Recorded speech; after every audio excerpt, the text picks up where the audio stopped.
Quando o câncer bateu à porta dela, o marido fugiu. Mas o destino... esse não foge. O que Ana Clara não sabia é que, ao perder tudo, encontraria o amor que o tempo jamais conseguiu apagar, e um milagre que ninguém imaginava. Antes de começar, se você ama histórias intensas que misturam paixão, sofrimento e renascimento, inscreva-se no canal. Agora respire fundo, porque essa história vai te atravessar. São Paulo, 2024. A metrópole pulsava com sua energia incessante, um emaranhado de concreto, vidro e ambição que nunca dormia, nunca descansava, nunca oferecia piedade.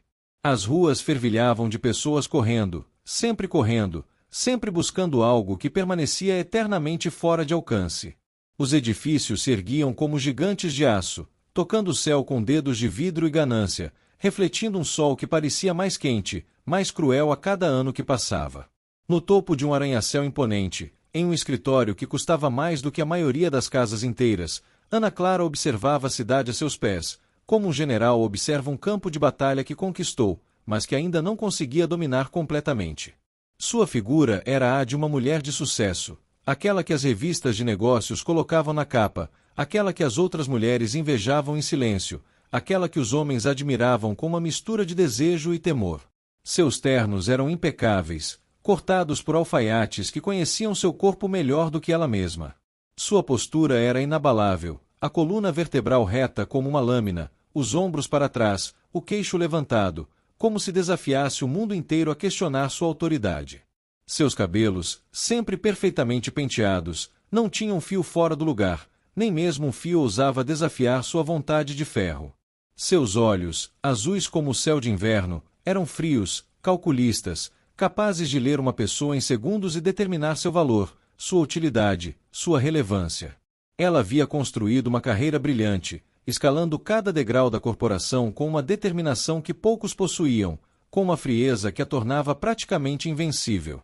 Começou como analista júnior, dormindo no escritório, comendo sanduíches frios enquanto seus colegas iam para casa para suas famílias. Ela não tinha tempo para distrações. Ela não tinha tempo para fraqueza. Cada relatório que entregava era impecável. Cada apresentação era uma obra de arte de precisão e estratégia. Cada decisão que tomava era calculada para maximizar lucros, minimizar perdas, eliminar a concorrência. Ela era a personificação do que a sociedade considerava ter chegado lá, um modelo de perfeição e eficiência, uma máquina humana que funcionava sem falhas, sem emoções, sem hesitação. Os prêmios se acumulavam em sua sala: executiva do ano, melhor desempenho em gestão, liderança exemplar. Suas fotos apareciam em jornais de negócios, sempre com aquele sorriso controlado, aquele olhar que não revelava nada. As pessoas a respeitavam. Algumas a temiam. Ninguém realmente a conhecia. Ninguém sabia que por trás daquela fachada de aço havia uma mulher exausta, aprisionada em uma vida que ela mesma havia construído, tijolo por tijolo, com as expectativas de outros, com as imposições de uma família que valorizava o status acima de tudo, acima da felicidade, acima da humanidade. 20 anos de casamento com Ricardo haviam moldado sua vida em uma rotina de aparências e conveniências, uma dança coreografada que ela havia aprendido a executar perfeitamente, mesmo que cada movimento a machucasse. Para ele, era uma parceria de sucesso, uma união que trazia status, conforto e uma esposa que era um troféu em eventos sociais, uma peça de arte que ele exibia com orgulho, como se ela fosse um quadro de Picasso pendurado em sua sala de estar. Ricardo era um homem bonito, à sua maneira, cabelos grisalhos que o tornavam mais distinguido, um sorriso que abria portas, uma voz que inspirava confiança. Ele era um advogado bem-sucedido, com clientes importantes, com conexões que importavam. Ele se orgulhava de que a máquina que era Ana Clara havia financiado aquela vista deslumbrante do escritório, cada luxo, cada viagem internacional, cada peça de arte que adornava seu apartamento luxuoso no bairro mais caro de São Paulo. Ele falava sobre ela como se falaria sobre um investimento bem-sucedido, com satisfação, com um senso de propriedade, com a certeza de que havia feito uma boa escolha. Minha esposa é executiva de uma das maiores empresas do país, ele dizia em jantares, colocando a mão em seu ombro com um gesto que era supostamente carinhoso, mas que sentia como uma corrente. Ela é extraordinária. Absolutamente extraordinária. Não sei como ela consegue fazer tudo. Ele sorria, e as pessoas ao redor sorriam também, admirando aquele casal perfeito, aquela parceria que parecia saída de um filme de Hollywood, sem saber que era na verdade um filme de horror, uma tragédia grega moderna, uma história de duas pessoas que haviam escolhido a segurança em vez da verdade. Mas, por trás da opulência, Ana Clara sentia-se cada vez mais distante, um eco em sua própria casa, um número em uma planilha de vida, uma peça em um jogo que não era o seu. Ela havia se casado com a ideia do que deveria ser, com a aprovação de seus pais, aqueles pais que nunca lhe perguntaram o que ela queria, que simplesmente informaram o que ela faria. Ela havia se casado com a promessa de uma vida certa, segura e socialmente aceitável. Mas o certo, ela começava a perceber com uma clareza que a aterrorizava, era uma gaiola dourada, sufocando sua alma, aprisionando seus verdadeiros desejos e sua essência, aquela parte dela que ainda respirava, que ainda sonhava, que ainda lembrava de quem ela havia sido antes de tudo isso. A rotina era implacável, esmagadora, como um peso que aumentava a cada dia. Reuniões intermináveis que começavam às 7 da manhã e terminavam bem depois que o sol havia desaparecido. Prazos apertados que exigiam que ela trabalhasse até altas horas da noite, os dedos deslizando sobre o teclado do computador, os olhos queimando de cansaço. Viagens de negócios que a afastavam cada vez mais de si mesma, de qualquer resquício de individualidade, de qualquer chance de simplesmente ser, sem fazer, sem produzir, sem alcançar. Ela passava noites em hotéis luxuosos, sozinha em quartos que custavam mais do que o salário mensal de muitas pessoas, e se perguntava como havia chegado ali, como havia se tornado essa mulher que não reconhecia no espelho. O tempo para seus próprios desejos, para sua própria essência, havia se esvaído há muito, como areia entre seus dedos. Seus filhos, um rapaz já casado com filhos de sua própria, e uma moça estudando em uma universidade prestigiosa no exterior, eram sua maior alegria, a única coisa que ainda fazia sentir algo genuíno, mas até mesmo a maternidade havia sido moldada pelas exigências de sua carreira e de seu marido, transformando-se em mais um item em sua lista de tarefas bem-sucedidas. Ela havia sido a mãe que comparecia aos eventos escolares, mas sempre com o telefone na mão, sempre pronta para sair se uma chamada importante chegasse. Ela havia sido a mãe que dava presentes caros em vez de tempo, que compensava sua ausência com dinheiro, que acreditava que o amor podia ser medido em reais. Ela era a filha perfeita, aquela que havia obedecido aos pais, que havia seguido o caminho que lhe foi designado, que havia se tornado exatamente o que eles queriam que ela fosse. Ela era a esposa perfeita, aquela que mantinha a casa em ordem, que aparecia ao lado de Ricardo com um sorriso certo, que nunca o constrangia, que nunca questionava suas decisões. Ela era a mãe perfeita, aquela que garantia que seus filhos tivessem as melhores escolas, as melhores oportunidades, mesmo que tivesse que sacrificar sua própria sanidade mental para isso.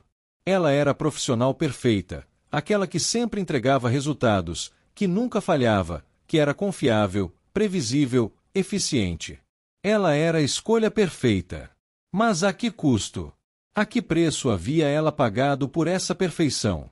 A exaustão era uma companhia constante, um fantasma que a seguia em cada passo, sussurrando em seus ouvidos, lembrando-a de que ela estava cansada, tão cansada que às vezes tinha dificuldade em lembrar por que estava acordada. Um vazio profundo, um abismo silencioso, habitava seu coração, corroendo-a por dentro, consumindo-a lentamente, como um câncer invisível que ninguém podia ver, mas que ela sentia a cada respiração. O mundo de Ana Clara, tão meticulosamente construído sobre pilares de sucesso e aparências, começou a ruir com uma ligação. Não foi um evento dramático, não foi algo que ela visse vindo. Foi simplesmente uma ligação, uma voz ao telefone, palavras que foram ditas com gentileza, mas que carregavam um peso que a fez gelar até o âmago. O telefone tocou em seu escritório impecável, aquele escritório que ela havia decorado com cuidado, com arte moderna nas paredes, com móveis que custavam mais do que casas inteiras. Ela estava em uma reunião, mas atendeu, sempre atendia quando era o consultório do médico. Algo em seu instinto lhe disse que aquela ligação era importante, que mudaria tudo. A voz do médico, embora gentil, carregava um peso que a fez gelar. Os resultados da biópsia estavam disponíveis.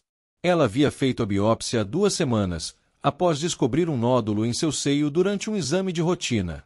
Ela havia tentado não pensar nisso, havia tentado manter a calma, havia tentado continuar como se nada estivesse acontecendo. Mas agora, aquela ligação, aquelas palavras que o médico estava prestes a dizer, tudo mudaria.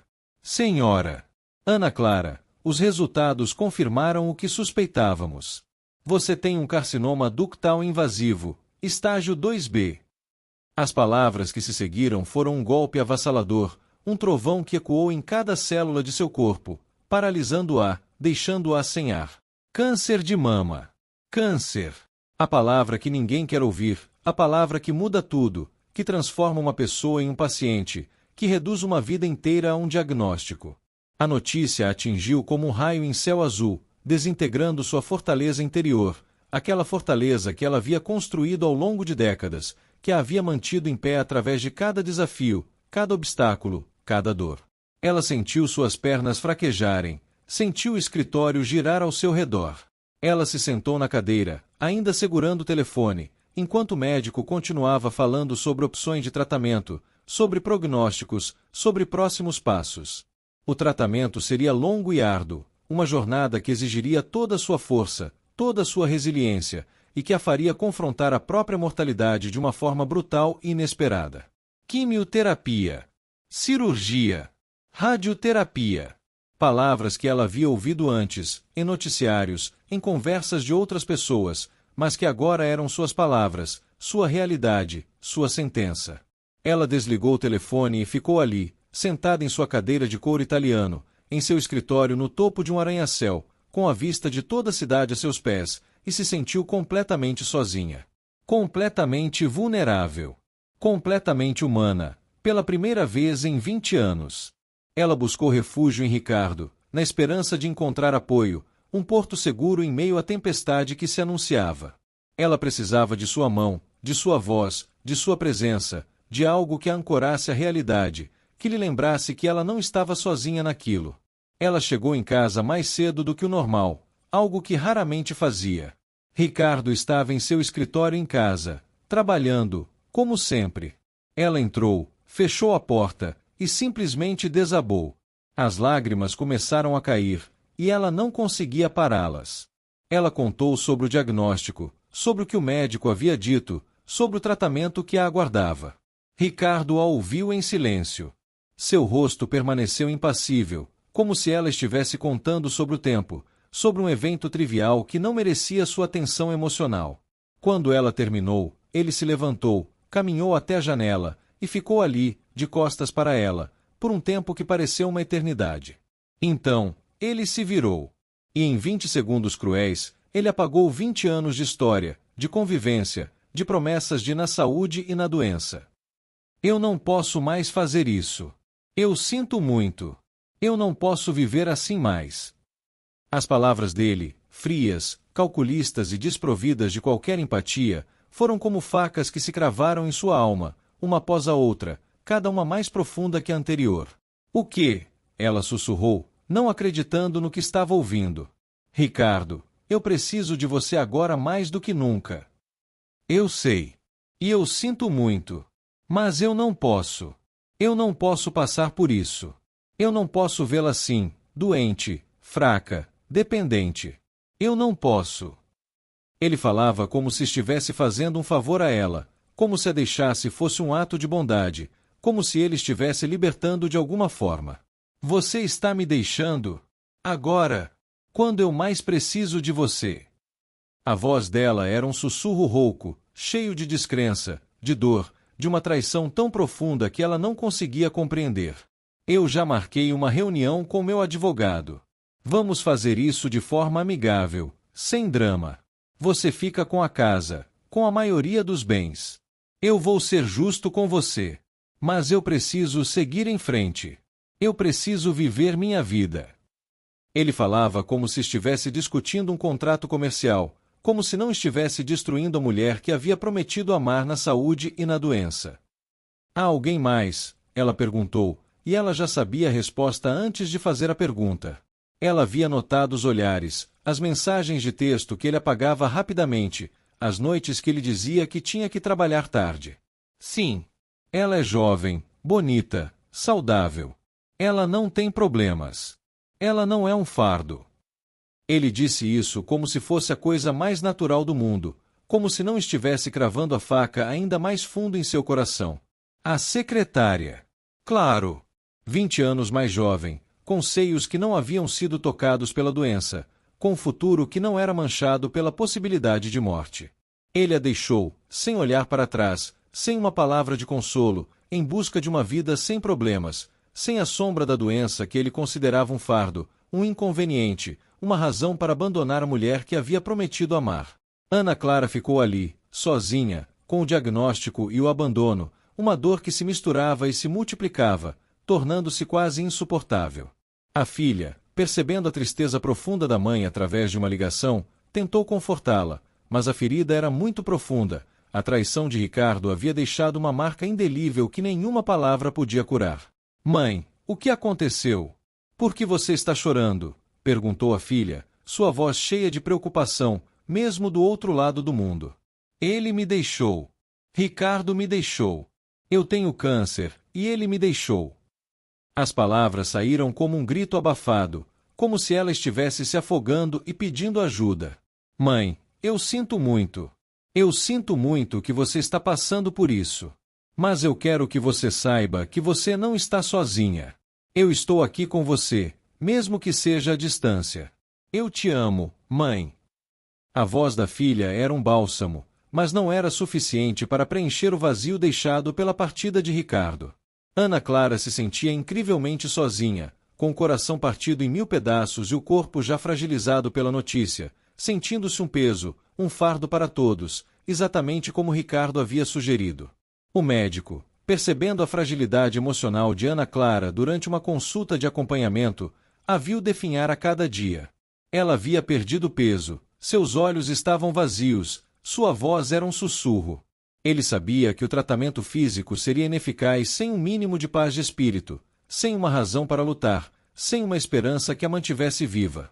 Senhora! Ana Clara, eu vejo que você está passando por um momento muito difícil. Não é apenas a doença, é tudo junto, não é? Ele perguntou, com uma compaixão que era rara em um consultório médico. Sim. Meu marido me deixou. Meus filhos estão longe. Eu me sinto sozinha, doutor. Eu me sinto como se estivesse desaparecendo. Ela confessou, suas mãos tremendo enquanto ela falava. O médico pensou por um momento, e então disse algo que pareceu absurdo no contexto daquele consultório, naquele momento de desespero. Aproveite ao máximo seu tempo. Faça uma viagem. Divirta-se. Vá para um lugar que você ama, que você sempre quis ir. Faça algo para si mesma, pela primeira vez em muito tempo. A ideia parecia absurda no início, em meio a tanto sofrimento e desespero, mas começou a germinar em sua mente como uma pequena semente de esperança, uma chance de respirar, uma chance de ser algo mais do que um paciente de câncer, algo mais do que uma mulher abandonada. Ricardo havia pensado que estava deixando uma mulher doente, fraca, derrotada, condenada à solidão, condenada a definhar em uma cama de hospital, cercada por máquinas que faziam bip, cercada por enfermeiras que a tratavam com pena. Ele não tinha ideia do que acabará de libertar. Aquele abandono, por mais doloroso que fosse, era também uma porta, uma chance de recomeçar, de se reconectar com quem ela realmente era, antes de todas as imposições e expectativas que a haviam aprisionado por décadas. Ela decidiu ir para o interior de Minas Gerais, para uma pequena cidade chamada Barretos, onde sua amiga de infância, Cíntia, morava. Era um lugar que guardava memórias de uma Ana Clara diferente, mais leve, mais feliz, uma Ana Clara que havia existido antes de São Paulo, antes de Ricardo, antes de tudo isso. Uma Ana Clara que ainda acreditava que a vida poderia ser simples, que a felicidade poderia ser encontrada em coisas pequenas, em momentos simples, em conexões genuínas com as pessoas. Você pode dirigir até lá sozinha, mãe? Perguntou a filha, preocupada com sua fragilidade, com o fato de que ela estava passando por quimioterapia, com o fato de que ela estava emocionalmente frágil. Eu só preciso respirar, meu amor. Eu vou cuidar de mim mesma. Não conte ao seu marido ou ao seu irmão sobre a doença. Eu preciso desse tempo para mim, para processar tudo isso. Eu prometo que vou ligar todos os dias. Ana Clara precisava desse espaço, dessa privacidade para processar tudo, longe dos olhares curiosos e dos julgamentos de São Paulo, longe da pressão de ter que ser forte o tempo todo, longe da expectativa de que ela deveria estar bem, que ela deveria estar lutando, que ela deveria estar sendo a mãe forte que sempre havia sido. A viagem foi longa, mas terapêutica. Ela dirigiu por horas, passando por cidades pequenas, por paisagens que mudavam gradualmente de urbanas para rurais. Cada quilômetro percorrido era um passo para longe da dor, para perto de um passado que ela havia enterrado, para perto de uma versão de si mesma que ela havia esquecido que existia. A viagem foi um bálsamo para a alma ferida. As paisagens verdes, o ar puro das montanhas, o cheiro de terra molhada após a chuva, a simplicidade da vida no campo, tudo isso contrastava violentamente com o caos de sua vida recente, com o caos de São Paulo, com o caos de sua mente. Cada respiração era mais fácil do que a anterior. Cada quilômetro percorrido era um passo para longe da dor. Ao chegar em Barretos, Cíntia recebeu com um abraço apertado e um sorriso caloroso, um reencontro de almas que o tempo não havia conseguido apagar, apenas fortalecer. Ana Clara! Meu Deus, quanto tempo! Você está aqui! Finalmente você veio! Cíntia havia envelhecido, claro, mas havia uma beleza em seu envelhecimento, uma autenticidade que Ana Clara nunca havia visto em São Paulo, onde as mulheres lutavam contra o tempo com cirurgias e injeções. Cíntia, eu precisava vir. Eu precisava sair de lá. Eu não aguento mais. Ana Clara desabafou, e as duas amigas se abraçaram, duas mulheres que haviam vivido vidas tão diferentes, mas que ainda compartilhavam uma conexão que o tempo não havia quebrado. Naquela noite, sentadas na varanda da casa de Cíntia, com uma xícara de café quente nas mãos, Ana Clara contou tudo. Ela contou sobre o casamento infeliz, sobre a pressão dos pais, sobre a doença, sobre o abandono de Ricardo. Eu nunca fui feliz nesse casamento, Cíntia. Nunca. Nem um dia sequer. Ela relembrou a pressão dos pais, que nunca teriam permitido que ela seguisse seus próprios desejos, que a haviam empurrado para o caminho certo, para o casamento com Ricardo, para a vida que ela havia vivido. Meus pais me disseram que eu tinha que casar com alguém de status, alguém que pudesse me oferecer segurança, alguém que fosse respeitável. Eles nunca perguntaram o que eu queria. Eles simplesmente me informaram o que eu faria. Cíntia ouvia com atenção, compreendendo a dor da amiga, a profundidade de seu sofrimento. Aquele lugar, rústico e acolhedor, tinha um charme especial, um convite à vida, à introspecção, à cura. Era tão diferente de São Paulo, tão diferente de tudo o que Ana Clara havia conhecido nos últimos 20 anos. Você sabe, Ana, eu deixei São Paulo porque eu não conseguia respirar lá. Eu sentia que estava morrendo lentamente, que minha alma estava sendo sugada por aquela cidade. Eu vim para cá, e encontrei paz. Encontrei a vida. Cíntia falava com uma sabedoria que vinha de alguém que havia feito uma escolha diferente, que havia seguido seu coração em vez de seguir as expectativas dos outros. Eu deveria ter feito o mesmo, suspirou Ana Clara. Eu deveria ter tido coragem. Você ainda tem tempo, disse Cíntia, pegando na mão de Ana Clara. Você ainda está viva. Você ainda pode fazer escolhas diferentes. Enquanto Ana Clara tentava encontrar paz no interior, sentada na varanda da casa de Cíntia, observando o pôr do sol pintar o céu de tons alaranjados e roxos, sua mente a levou de volta no tempo, como se o universo estivesse a puxá-la para o encontro com seu próprio destino. Era uma viagem para sua própria juventude, para uma época em que a vida parecia mais simples, mais cheia de promessas e menos complicada pelas expectativas alheias. Ela se viu novamente, jovem e cheia de sonhos, com a pele bronzeada pelo sol do campo, os cabelos soltos ao vento, em uma festa local, um evento simples e alegre, no mesmo interior de Minas Gerais, há mais de 20 anos, em um tempo que parecia pertencer a outra pessoa, a outra vida. Cíntia a convidou para uma festa que aconteceria naquele fim de semana, uma celebração de colheita na fazenda de uma família tradicional da região. Você precisa sair, Ana. Você precisa se lembrar de que ainda está viva. Vem comigo, vai ser divertido. Ana Clara hesitou no início, mas algo dentro dela, uma voz pequena e quase esquecida, a encorajou a aceitar. Talvez fosse a voz da jovem Ana Clara, aquela que havia sido enterrada sob camadas de responsabilidade e dever. A noite da festa chegou, e Ana Clara se viu usando um vestido simples, um vestido que Cíntia havia emprestado, um vestido que não era de grife, que não custava milhares de reais, mas que a fazia se sentir bonita de uma forma que nenhum dos seus ternos caros jamais havia conseguido.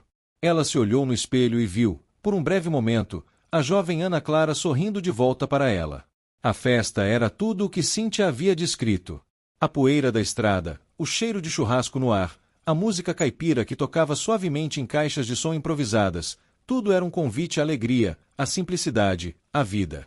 Havia pessoas dançando, rindo, bebendo cerveja gelada, compartilhando histórias e risadas. Havia crianças correndo entre os adultos, suas risadas ecoando na noite.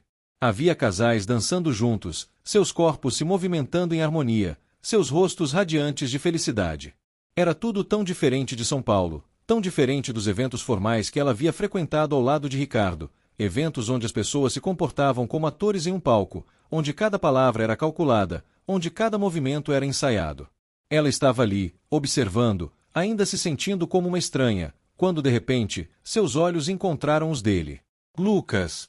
O primeiro namorado, o amor da juventude, aquele que seus pais nunca aprovaram por ser um simples trabalhador rural, aquele que ela havia amado com a intensidade de alguém que não conhece ainda as dores da vida, aquele que ela havia esquecido que existia, ou melhor, que havia tentado esquecer, porque lembrar era muito doloroso. Ele estava ali, forte, com um sorriso que iluminava o ambiente, um brilho nos olhos que a cativava de uma forma que ninguém mais jamais conseguiria. Ele era o caseiro da fazenda onde a festa acontecia, ajudando seus pais, vivendo uma vida simples e autêntica, conectado à terra, aos valores que ela, no fundo, sempre admirou, mesmo que tivesse passado 20 anos fingindo que não. Aquele encontro foi mágico, um conto de fadas em meio à realidade rural, uma cena que parecia ter sido escrita por um roteirista que entendia a profundidade do destino e da segunda chance. Os olhares se cruzaram, e um sentimento avassalador tomou conta de Ana Clara, um sentimento que ela havia enterrado tão profundamente que havia esquecido que existia. Era um amor puro, inocente, que florescia em meio aos campos verdes e aos pores do sol deslumbrantes do interior, um amor que havia permanecido vivo em seu coração, mesmo que ela tivesse passado 20 anos tentando negá-lo. Lucas a viu, e seu rosto mudou. Seus olhos se dilataram, como se ele estivesse vendo um fantasma, como se estivesse vendo um milagre. Ele deixou o que estava fazendo e caminhou em sua direção, lentamente, como se temesse que ela desaparecesse se ele se movesse muito rápido, como se ela fosse um sonho do qual ele poderia acordar a qualquer momento. Ana, ele sussurrou, quando chegou perto o suficiente para falar, sua voz carregada de emoção, de descrença, de uma esperança que havia sido suprimida por 20 anos. Lucas, ela respondeu, e foi tudo o que ela conseguiu dizer. Seu coração estava batendo tão rápido que ela pensou que poderia explodir. Suas mãos estavam tremendo. Suas pernas estavam fracas. Você está aqui. Você voltou. Ele falava como se estivesse em transe, como se não conseguisse acreditar no que estava vendo. Quantos anos? 20 anos. Você está tão... Você ainda é tão linda. Ela não sabia o que dizer. Como você explica 20 anos de vida para alguém que havia sido o amor de sua vida? Como você condensa uma década inteira de sofrimento, de escolhas erradas, de um casamento vazio, em algumas palavras? Eles ficaram ali, olhando um para o outro, enquanto o mundo ao redor continuava a girar, enquanto a música continuava a tocar, enquanto as pessoas continuavam a dançar e a rir. Mas para eles, não havia nada além um do outro, nada além daquele momento, nada além daquela conexão que o tempo não havia conseguido quebrar. Você quer dançar? Ele perguntou, estendendo a mão para ela, com um sorriso que era tão familiar, tão reconfortante, que ela sentiu como se estivesse voltando para casa. Ela colocou sua mão na dele, e foi como se 20 anos desaparecessem em um instante. Eles dançaram, e cada movimento era uma conversa, cada toque era uma promessa, cada olhar era uma confissão de um amor que havia permanecido vivo, mesmo que separado, mesmo que proibido, mesmo que aparentemente impossível. Os dias seguintes foram um turbilhão de emoções para Ana Clara. Lucas e ela se reencontraram, conversaram por horas a fio sob a sombra de mangueiras antigas, reviveram memórias, construíram novas, cada uma mais preciosa que a anterior. Ele a levou para passear, para ver o pôr do sol em lugares deslumbrantes que ela havia esquecido que existiam, para sentir a brisa fresca do campo em seu rosto, para observar as estrelas em noites silenciosas, onde o universo parecia conspirar a favor de seu amor. Eles se sentaram à beira de um riacho cristalino, e ela confessou seus medos, suas inseguranças, seus sonhos mais íntimos, aqueles que ela não ousava compartilhar com ninguém mais, nem mesmo com sua melhor amiga. Ela contou sobre o casamento vazio, sobre a pressão dos pais, sobre o abandono de Ricardo, sobre a doença que a consumia. Estou aqui com você, ele disse, com a voz firme e tranquilizadora, segurando sua mão enquanto ela revelava seu medo de altura, um medo que ele a ajudou a superar em uma de suas aventuras em trilhas íngremes, escalando morros para ver a paisagem de cima, para ver o mundo inteiro se estender abaixo deles, para se sentir pequena, mas também livre. Alguns dias pareciam que poderiam durar para sempre, preenchidos por risadas contagiantes, confidências sussurradas e a redescoberta de um amor que parecia predestinado, escrito nas estrelas, um amor que desafiava todas as convenções sociais e as expectativas de sua família. Eles se comportavam como adolescentes novamente, como se não tivessem responsabilidades, como se o mundo não existisse além deles dois. Lucas a levava para passear a cavalo, para ver paisagens escondidas que ele havia descoberto ao longo dos anos, para nadar em riachos cristalinos onde a água era tão fria que tirava o fôlego, mas que também a fazia se sentir viva, tão viva que ela se perguntava como havia sobrevivido 20 anos sem sentir isso. Você se lembra? Ele perguntava, enquanto eles cavalgavam por um caminho que ela reconhecia, um caminho que eles haviam percorrido juntos quando eram jovens. Você se lembra de quando você caiu do cavalo aqui, e eu tive que carregá-la para casa? Eu me lembro, ela respondeu, rindo, uma risada genuína que saía do fundo de seu peito, uma risada que ela havia esquecido como fazer. Você foi tão gentil comigo. Você me carregou como se eu fosse feita de vidro. Você era preciosa para mim, ele disse, e havia uma tristeza em sua voz, uma tristeza que falava de 20 anos de espera, de 20 anos de um amor que havia permanecido sem ser correspondido, ou melhor, que havia sido correspondido, mas que havia sido proibido, que havia sido negado. Uma noite, enquanto estavam sentados sob as estrelas, Lucas finalmente contou a verdade sobre si mesmo, uma verdade que havia mantido escondida por 20 anos, uma verdade que mudaria tudo. Ana, eu preciso te contar algo. Algo que deveria ter te contado quando éramos jovens, mas que seus pais nunca me permitiram. Ele respirou fundo, como se estivesse se preparando para uma confissão importante. O quê? Ela perguntou, sua mão ainda na dele, seus dedos entrelaçados. Minha família não é pobre. Meu pai é dono de várias fazendas na região. Nós temos dinheiro, temos influência.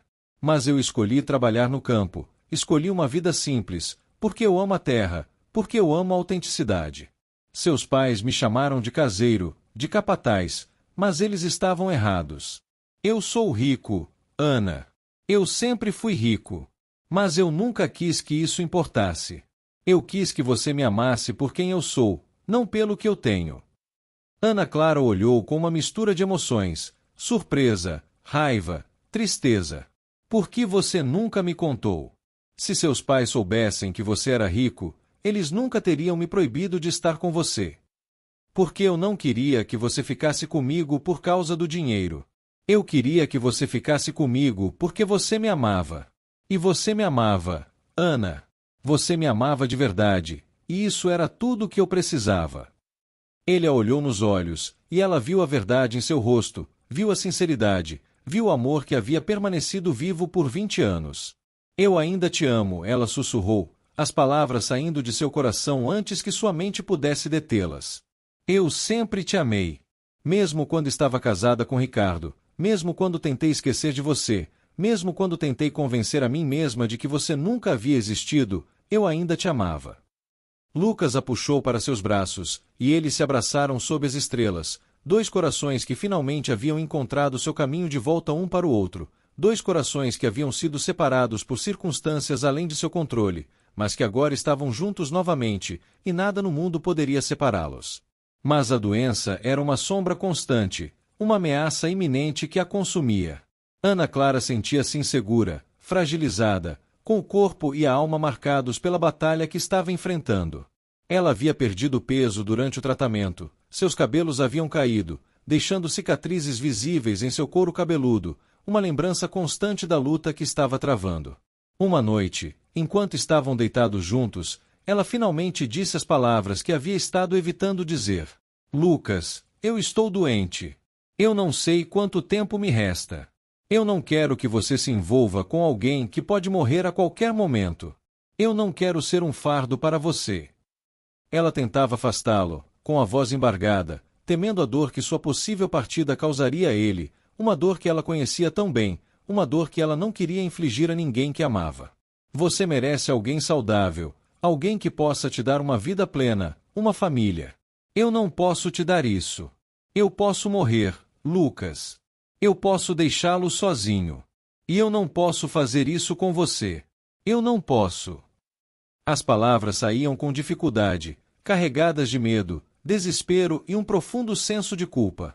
Mas Lucas resistia, com uma determinação inabalável, com a força de um amor que havia esperado por 20 anos, um amor que havia permanecido vivo mesmo quando separado, um amor que era mais forte do que a morte, mais forte do que a doença, mais forte do que qualquer obstáculo que o universo pudesse colocar em seu caminho. Ana, meu amor, eu não me importo com a doença. Eu me importo com você.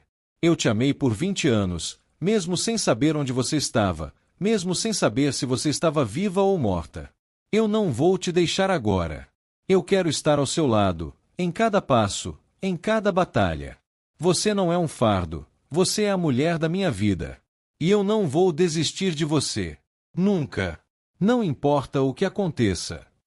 Ele a abraçava com força, transmitindo toda a sua convicção, toda a sua promessa de amor eterno, toda a sua determinação de que eles enfrentariam isso juntos.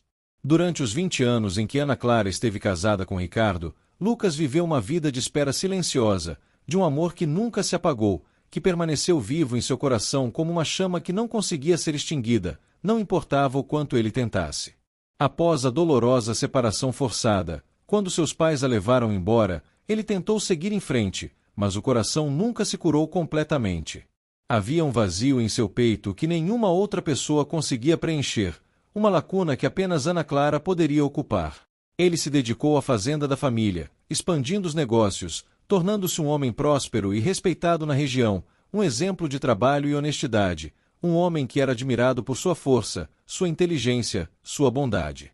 Mas a solidão era uma companheira constante, um vazio que nenhuma conquista material podia preencher, nenhuma quantidade de dinheiro podia comprar. Muitas mulheres se aproximaram, atraídas por sua bondade, seu caráter e sua posição. Joana, uma moça bonita e bondosa da região, gostava muito dele, e seus amigos tentavam, a todo custo, juntá-los. Você viu o Lucas ultimamente? Ele parece um fantasma. Ele está adiando. Essa menina, Ana, ela acabou de sair. Ele escreve cartas, ela nunca responde. Eles o incentivavam. Temos que ajudar nosso amigo. Você sabe que a Joana gosta dele. Poderíamos juntá-los, ajudá-lo a finalmente esquecer Ana. Ele precisa de nós. Você está dentro. Sim, juntos. É uma boa ideia. Ele merece sorrir novamente. Vamos ajudar o Lucas. Não importa o custo. Juntos, como sempre. Mas o coração de Lucas ainda estava partido, selado por uma promessa silenciosa, uma promessa que ele havia feito a si mesmo no dia em que Ana Clara havia sido levada embora. Ele não queria conhecer ninguém, não conseguia se abrir para um novo amor. Meu coração ainda está partido. Eu ainda só penso na Ana. Por que você não consegue entender isso? Ele agradecia a preocupação dos amigos, mas algumas feridas simplesmente não queriam curar, e a ferida de Ana Clara era a mais profunda, a mais dolorosa, a mais impossível de esquecer. Ele nunca se casou, nunca conseguiu entregar seu coração a outra pessoa, nunca conseguiu fazer promessas que ele sabia que não poderia cumprir. Ele construiu uma vida, uma fortuna, mas faltava a peça mais importante, Ana Clara.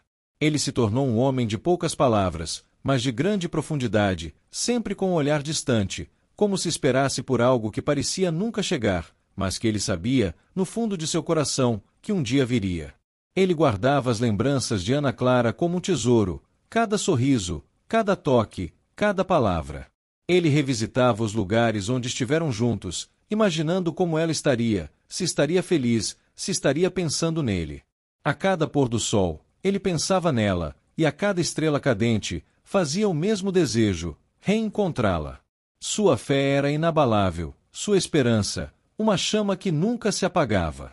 Ele sabia que o destino os uniria novamente, de alguma forma, em algum momento, porque um amor como o deles não podia simplesmente desaparecer. Um amor como o deles era eterno. Então, Lucas recebeu a notícia de que Ana Clara estava de volta à cidade. Seu coração, que parecia adormecido por tanto tempo, despertou com uma força avassaladora, como um rio que rompe suas margens, como um vulcão que havia estado dorminhoco e que agora explodia com toda sua fúria e paixão. Ele soube que ela estava doente, que havia sido abandonada, e uma fúria silenciosa tomou conta dele, uma fúria dirigida a Ricardo, a seus pais, a todos aqueles que haviam tentado mantê-los separados. Ele sabia que ela precisava de apoio, de amor, de alguém ao seu lado. Ele não podia deixá-la sozinha novamente, não depois de tudo o que haviam passado, não depois de terem se reencontrado, não depois de o universo lhes ter dado uma segunda chance. Ele se lembrou de sua vida, de como sempre havia vivido para os outros, para fazer sua mãe feliz, para compensar o pai que nunca teve sucesso, para ser o homem que a família esperava que ele fosse. Mas agora, ele precisava viver para si mesmo, para o amor de sua vida, para a mulher que havia amado por 20 anos, mesmo que ela não soubesse disso. Seus pais, vendo sua determinação, finalmente o apoiaram. Nós aprovamos 100%. Eu quero me mudar para ficar com ela. Eu quero estar ao lado dela enquanto ela passa por isso. Eu quero ser o homem que ela merecia ter tido o tempo todo. Lucas decidiu deixar tudo para trás e ir para Barretos, para ficar com Ana Clara. Ele não se importava com o que os outros diriam, com as convenções sociais, com o que a sociedade esperava dele. Seu lugar era ao lado dela, no campo, sua casa, seu refúgio, e agora, seu destino.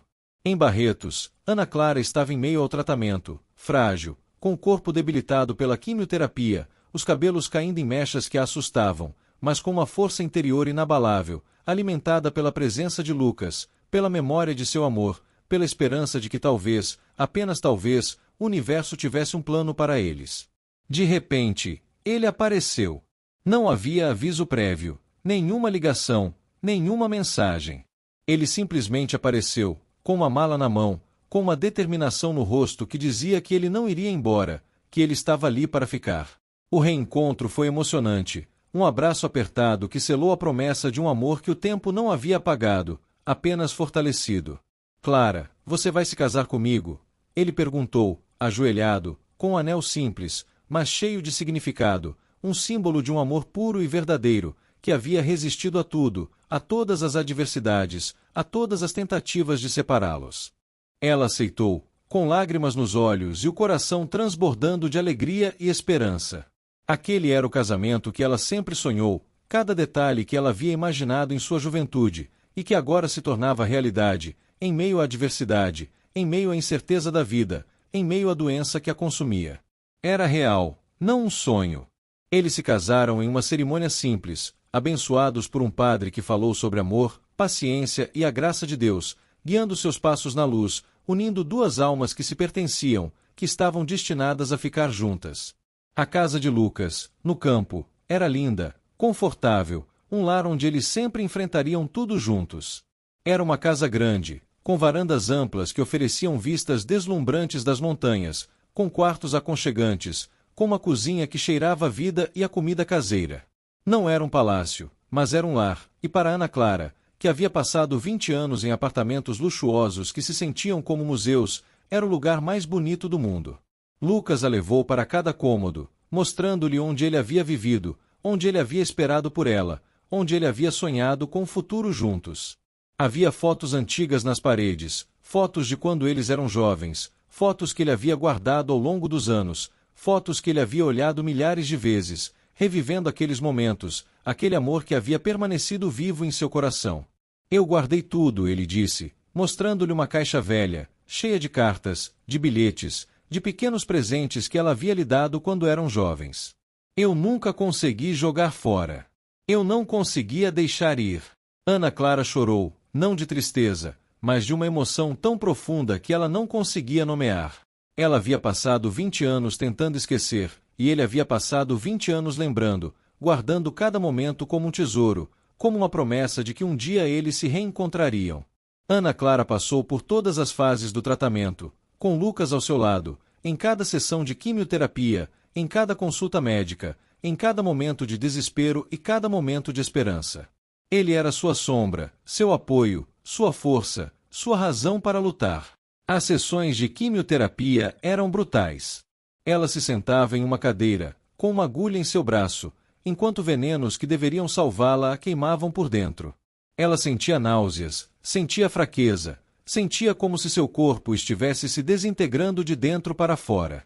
Mas Lucas estava ali, segurando sua mão, sussurrando palavras de encorajamento, lembrando-a de por que estava fazendo isso, lembrando-a de que havia um futuro além daquele momento de dor. Você é forte, Ana. Você é a mulher mais forte que eu conheço. Você vai vencer isso. Eu sei que você vai.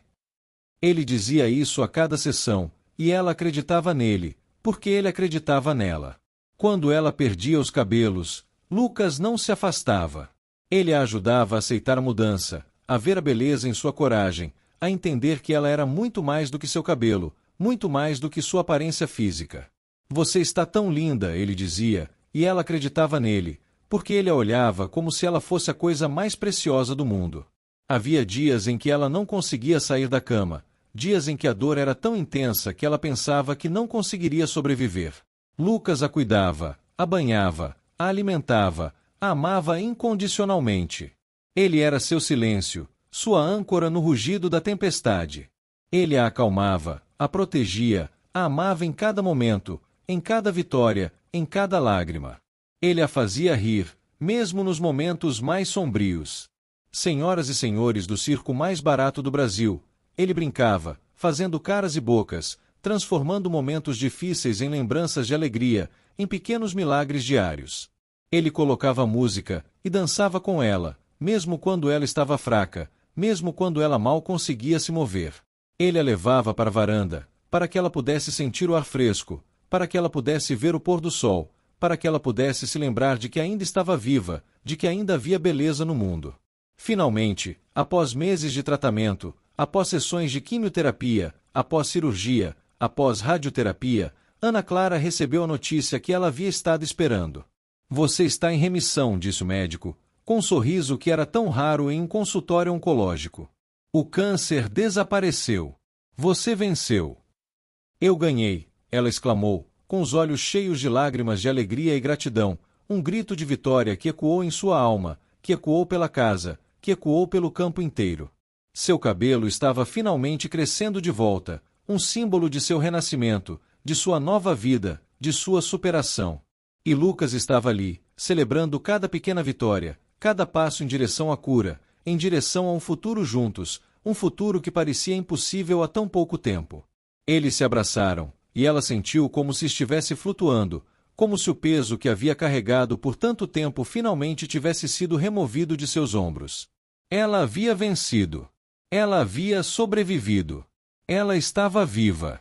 Mas a vida, sempre cheia de surpresas e reviravoltas, tinha mais um teste reservado para eles.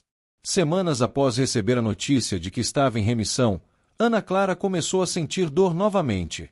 Uma dor que era familiar, uma dor que a assustava, uma dor que a fazia temer que tudo havia sido em vão. A dor voltou. Um convidado familiar. Desta vez parece. Eu acho que a doença retornou. Eu sinto dor. Faz dias. O desespero tomou conta dela novamente. A sombra da morte parecia se aproximar, ameaçando roubar sua recém-encontrada felicidade, ameaçando roubar seu futuro com Lucas.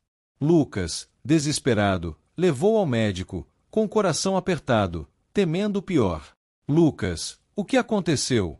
Eu acho que o câncer voltou, Zé, ainda mais agressivo. Eu não quero perder a Ana. Não de novo. Ele falava com seu melhor amigo, Zé, que o acompanhava ao consultório, que o apoiava em cada passo dessa jornada. Zé o acalmou, pedindo paciência, com um olhar de esperança. Você precisa ser forte, juntos, agora mais do que nunca. Eu lutarei com isso até o fim. Mas o diagnóstico foi outro, um que trouxe lágrimas de alegria e incredulidade, um milagre que desafiava a ciência e a idade de Ana Clara, um milagre que ninguém havia esperado, que ninguém havia previsto, que parecia impossível. Vocês dois estão esperando um bebê, disse o médico, com um sorriso que era tão raro em um consultório médico. Contra todas as probabilidades, contra toda a lógica médica, os testes confirmaram. Vocês serão pais. Ana Clara não podia acreditar. Isso não é possível. Eles me disseram que minha idade era perimenopausa. Rara, mas não impossível. O embrião está saudável. 5 semanas. Nós conseguimos, meu amor. É bom também. Eu não acredito. É um milagre. Lucas a olhou com uma mistura de emoções, surpresa, alegria, descrença. Um bebê. Nós vamos ter um bebê. Sim, confirmou o médico. Contra todas as probabilidades, você vai ter um bebê. A gravidez é saudável, e o bebê está se desenvolvendo normalmente. É realmente um milagre. Não era a hora dela de partir. Ela ficaria ali, sentiria o ar, traria o amor que estava dentro dela, um novo ser que simbolizava a vida, a esperança, a continuidade, a prova de que o amor tudo vence, até mesmo as adversidades mais cruéis, até mesmo a morte, até mesmo o câncer. A notícia se espalhou, e a família e os amigos celebraram com eles, com festas e abraços calorosos, com a alegria contagiante de um milagre. Cíntia chorava de felicidade. Os pais de Lucas, que haviam apoiado seu filho em cada passo, celebravam o neto que estava a caminho. Os filhos de Ana Clara, que haviam estado preocupados com a saúde de sua mãe, agora celebravam a vida que estava a caminho. Meu coração está tão feliz. Eles estão tão felizes por nós. Eu te disse que tudo ficaria bem, sussurrou Ana Clara, deitada ao lado de Lucas, sua mão descansando em seu abdômen, onde um novo ser estava crescendo, onde um novo amor estava se desenvolvendo. Novos ventos sopraram em suas vidas. Um bebê estava a caminho, um símbolo de esperança, de renovação, de um amor que havia superado todas as adversidades, todas as proibições, todas as dores. Ana Clara podia andar e respirar em paz, com a certeza de que seu lugar era ali, ao lado de Lucas, construindo uma família, um futuro, um legado de amor que desafiava o tempo e o destino. O tempo passou, e o pequeno Rafael nasceu, trazendo ainda mais alegria e luz para suas vidas. Ele era perfeito, com os olhos azuis como os de sua mãe, com um sorriso caloroso como o de seu pai. Quando Ana Clara o segurou pela primeira vez, ela sentiu um amor tão profundo, tão puro, que ela pensou que seu coração poderia explodir. Ana, eu acho que Rafael está com fome. É hora de comer, meu amor, disse Lucas, com um sorriso terno, observando sua esposa amamentar seu filho, observando a vida que eles haviam criado juntos, a vida que havia nascido de um amor que havia resistido a tudo. Rafael era o símbolo de tudo que eles haviam superado, de tudo que haviam conquistado, de tudo que o amor poderia fazer. Ele era prova de que o milagre era real, de que o destino havia conspirado a favor deles, de que o universo havia reconhecido seu amor e havia recompensado com a vida. A história de Ana e Lucas era um testemunho de que o amor verdadeiro pode superar qualquer obstáculo, que a vida sempre oferece uma segunda chance, e que a felicidade não custa muito, se você tiver alguém ao seu lado. O que ninguém mais no mundo havia feito, Lucas fez em menos de um mês. Ele a amou, a curou, a libertou, a fez renascer, e juntos, eles construíram um futuro que parecia impossível, um futuro de amor e plenitude. O coração de Ana Clara fervia com palavras, com a gratidão por aquele amor que a havia resgatado das profundezas do desespero. Ela se sentia tão bem ao lado de Lucas, ele sempre a conquistava com seu charme, com o mistério que guardava em seu olhar. Ela o amava, não sabia explicar o porquê, mas queria amá-lo cada vez mais, a cada dia, a cada instante, por toda a eternidade. O que ninguém mais em sua vida havia feito, ele fez em menos de um mês. Ele a fez feliz, a fez sentir-se completa, a fez encontrar a verdadeira essência da vida, a beleza de um amor que transcende o tempo, a dor e todas as adversidades. Ser feliz não custava muito para ela, se ele estivesse ao seu lado. Ele a conquistava com seu charme, com o mistério que guardava. Ela o amava, não sabia o porquê, mas queria amá-lo mais e mais, a cada amanhecer, a cada pôr do sol, a cada momento que compartilhavam juntos. Enquanto isso, em São Paulo, Ricardo continuava sua vida com a secretária, aquela jovem que ele havia escolhido em vez de ficar ao lado de sua esposa doente.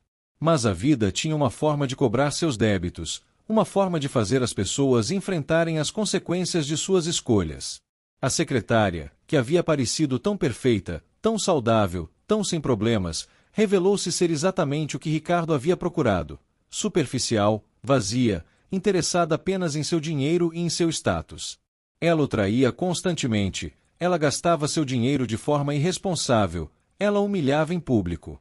Ricardo havia trocado um amor verdadeiro, um amor que havia resistido há 20 anos, por uma ilusão, por uma fantasia de juventude e beleza que desaparecia a cada dia. Ele via as fotos de Ana Clara nas redes sociais, fotos dela com Lucas, fotos dela grávida, fotos dela com seu bebê recém-nascido. Ela estava radiante, ela estava viva, ela estava feliz de uma forma que ele nunca havia visto durante seus 20 anos de casamento. E ele percebeu, muito tarde, que ele havia cometido um erro terrível, que ele havia jogado fora o tesouro mais precioso de sua vida. Mas era tarde demais. Ana Clara havia seguido em frente, havia encontrado o amor que merecia, havia construído a vida que sempre deveria ter tido. Ricardo ficou sozinho, com sua secretária infiel, com seu dinheiro que não podia comprar felicidade, com o remorso que o consumia a cada dia. Ana Clara havia se transformado completamente. Ela havia deixado seu trabalho na corporação, havia deixado São Paulo, havia deixado a vida de aparências e conveniências. Ela agora vivia no campo, com Lucas, criando seu filho, cultivando a terra, vivendo uma vida simples mas plena, uma vida que era autêntica, uma vida que era verdadeiramente sua. Ela havia encontrado a paz que havia procurado por tanto tempo. Ela havia encontrado o amor que merecia. Ela havia encontrado a si mesma.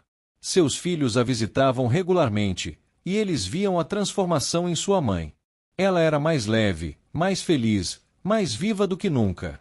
Mãe, você está tão diferente, disse sua filha, abraçando-a. Você finalmente está feliz. Sim, meu amor. Finalmente estou feliz. Finalmente estou sendo eu mesma, respondeu Ana Clara, com um sorriso que era genuíno, que era puro, que era verdadeiro. A história de Ana Clara e Lucas era uma lição para todos aqueles que a ouviam. Era uma lição sobre o poder do amor verdadeiro, sobre a importância de seguir seu coração, sobre a necessidade de questionar as expectativas que a sociedade coloca sobre nós, sobre a importância de ser autêntico, de ser verdadeiro, de ser você mesmo. Era uma lição sobre como a vida pode mudar em um instante, sobre como um diagnóstico pode destruir tudo o que você construiu, mas também pode libertar você de uma vida que você nunca havia escolhido. Era uma lição sobre como o amor pode curar, sobre como o amor pode salvar, sobre como o amor pode transformar uma vida inteira. Era uma lição sobre segundas chances, sobre como o universo às vezes nos oferece uma oportunidade de corrigir nossos erros, de encontrar nosso verdadeiro caminho, de viver a vida que sempre deveríamos ter vivido. Na casa de Lucas, no campo, em Barretos, Minas Gerais, Ana Clara acordava cada manhã com o sol nascente, com o canto dos pássaros, com o cheiro da terra e da vida. Ela se levantava, ia para a cozinha, preparava café para sua família, e se sentava na varanda para observar o amanhecer. Lucas a abraçava por trás, e juntos eles observavam o sol nascer sobre as montanhas, sobre o campo, sobre a vida que eles haviam construído juntos. Rafael dormia em seu berço, sonhando sonhos de bebê, sonhos de um futuro brilhante, sonhos de um mundo cheio de amor. Você está feliz? Perguntava Lucas, sussurrando em seu ouvido. Mais feliz do que eu jamais fui, responderia Ana Clara, virando-se para beijá-lo, um beijo que era uma promessa, um beijo que era uma celebração, um beijo que era um agradecimento ao universo por ter lhe dado uma segunda chance. E assim, a história de Ana Clara e Lucas continuava, dia após dia, momento após momento, construindo uma vida juntos, uma vida de amor, de alegria, de autenticidade, uma vida que era verdadeiramente deles. O que ninguém mais no mundo havia feito, Lucas fez. Ele a amou quando ela era frágil. Ele a apoiou quando ela estava desesperada. Ele a libertou quando ela estava aprisionada. Ele a fez renascer quando ela estava morrendo. E ela, por sua vez, lhe deu a vida que ele sempre havia desejado, a vida que ele havia esperado por 20 anos, a vida que ele havia sonhado, a vida que finalmente se tornava realidade. Ser feliz não custava muito. Tudo o que era necessário era encontrar a pessoa certa, a pessoa que o amava de verdade, a pessoa que estava disposta a lutar por você, a pessoa que acreditava em você quando você não acreditava em si mesmo. E Ana Clara havia encontrado essa pessoa. Ela havia encontrado Lucas. E juntos, eles haviam encontrado a felicidade que o dinheiro não podia comprar, que o status não podia oferecer, que a sociedade não podia ditar. Eles haviam encontrado o amor verdadeiro. E isso era tudo o que importava. E assim, entre perdas, renascimentos e milagres, Ana Clara e Lucas descobriram que o amor verdadeiro não precisa ser perfeito, ele só precisa ser real. Se essa história tocou você, inscreva-se no canal, isso me ajuda demais a continuar criando novas audiovelas como esta. Compartilhe com alguém que ama um bom drama e me conte nos comentários qual parte mais mexeu com você. Obrigada por ficar comigo até o fim. Até a próxima história.